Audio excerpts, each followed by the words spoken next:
Afternoon, folks. As I promised, I said I'd jump on before 5 o'clock today and let you know what I think is the best workaround to achieve holidays.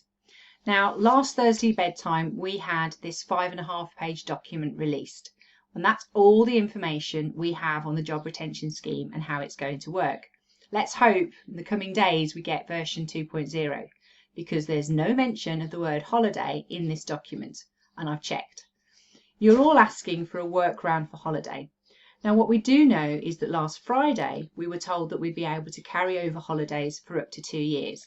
And whilst I appreciate that that was probably designed for the doctors and nurses and the healthcare workers who won't get any holidays because of the current crisis and will have to have their holidays taken at a later time, it does provide an opportunity for all businesses, regardless of their sector, to use that carryover, including early years. But I also understand and appreciate that many of you need something that will enable holiday to not be accrued and left to be taken later on the year. You know, hopefully come September, when all this is behind us, the last thing you're going to want is staff taking time off for holiday. I think as a last resort, if you really feel that you have to manage holiday, we need to come up with a workaround that you can live with, and so can your staff. And I think the workaround has to be one that will be supported by the HMRC. There are other experts, people much more experienced than I, and people less experienced than I, coming up with all sorts of wild and wonderful suggestions. And remember, that's all it is, it's a suggestion. We've all got the same 5.5 pages. There's no magic situation where some people have got more information than others. We've all got the same document. So what I would say to you is that the workaround that I've come across, or I've identified, I think is quite a risk-averse workaround. There will be scarier, hairier, frightening workarounds come up with by other people. The workarounds that I think potentially will be tested and found to not been okay. And that's why I'm not prepared to put my name and Redwing Solutions' name behind them. My belief is that the best way for you to achieve holiday, if you have to manage it during the furlough situation, is to use rotation.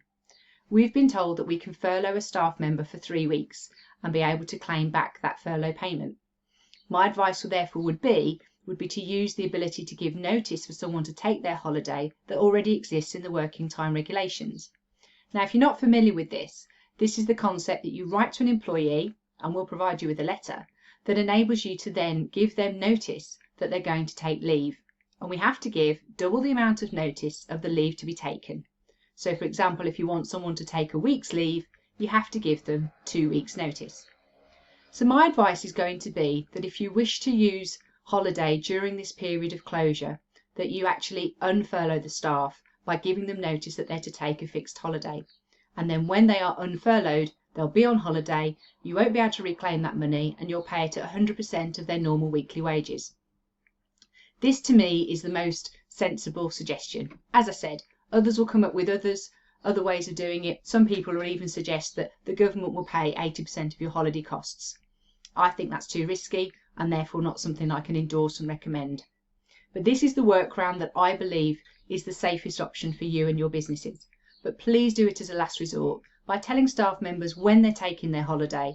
They may well resent the fact that they're not free to take their holiday later in the year, when they will be able to do the things, hopefully, that they would always tend to do on their holidays.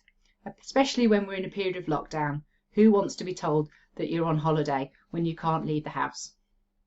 I hope you find this useful, and I hope you find that the way that I've put it across is that it's done from the heart. I don't want you to get into any trouble, and I don't want to advise you to do something that in the fullness of time proves to be wrong, and I end up then having to be responsible for the advice I've given. And as I say, the scary options to me are scary options.